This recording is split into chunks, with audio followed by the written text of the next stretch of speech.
बिहार के उप मुख्यमंत्री सम्राट चौधरी और विजय सिन्हा कटिहार लोकसभा क्षेत्र के आजमनगर थाना मैदान में चुनावी जनसभा को संबोधित करने हेलीकॉप्टर से पहुंचे, जहां उन्होंने एनडीए प्रत्याशी दुलालचंद गोस्वामी के समर्थन में वोट मांगे और जनसभा को संबोधित किया।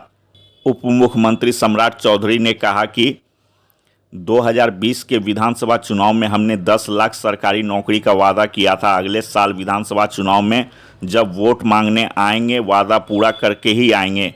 बीते लोकसभा चुनाव में भी भाजपा ने 243 वादे किए थे, जिसमें 223 वादे पूरे किए। भाजपा जो वादा करती है उसे पूरा भी करती है। उन्होंने कहा कि पहले केंद्र की सरकार हर गरीब के लिए और अब बिहार के एनडीए की सरकार में हर राशन कार्डधारियों के लिए 5 लाख रुपए तक का निःशुल्क स्वास्थ्य योजना की व्यवस्था की है।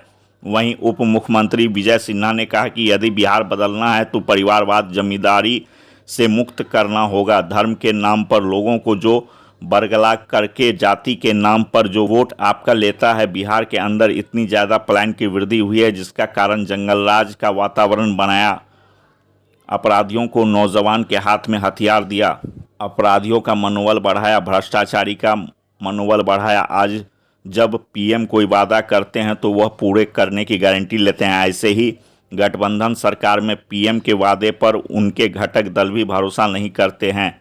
देश में एक पक्षीय लड़ाई है, एनडीए 400 से अधिक सीट जीतेगी। विजय सिन्हा जी को कर रहा हूँ मैं, आज के जो प्रत्याशी है। इसलिए हम सभी लोगों से यही आग्रह करेंगे, निवेदन करेंगे कि आप सभी लोगों के लिए मोदी सरकार काम करे।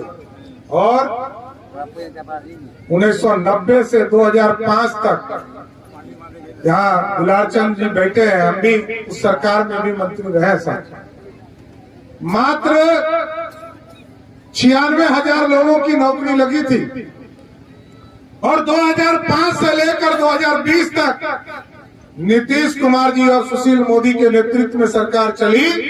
7.5 लाख लोगों को पक्की नौकरी देने का काम किया।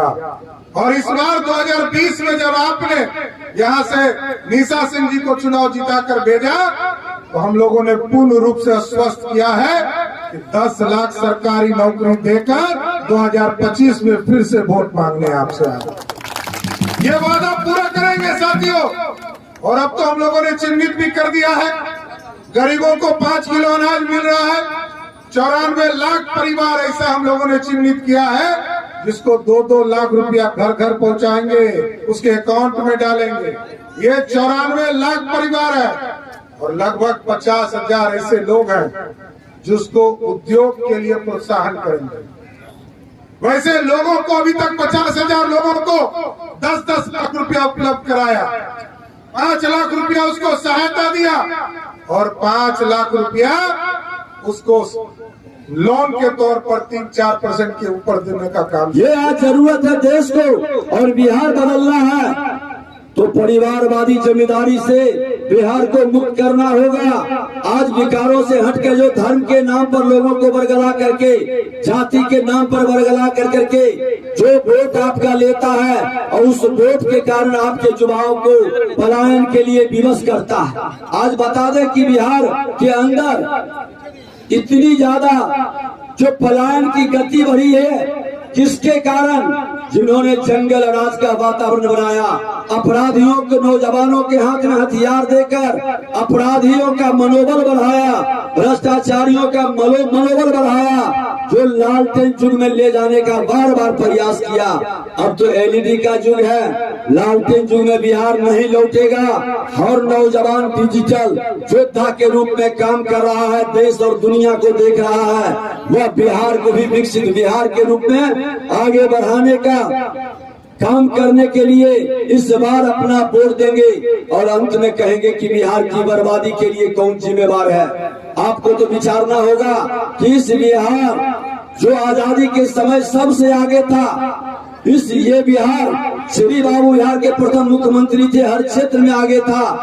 कौन लोग बिहार को बदनाम किया, बिहारी शब्द को कलंकित किया, बिहारी शब्द के जो मजाक बना दिया, बिहारी शब्द को लेकर के जो देश के अंदर छवि बनाया है भ्रष्टाचार का, अपराध का, वो इससे लोगों से भी मुक्ति की जरूरत है।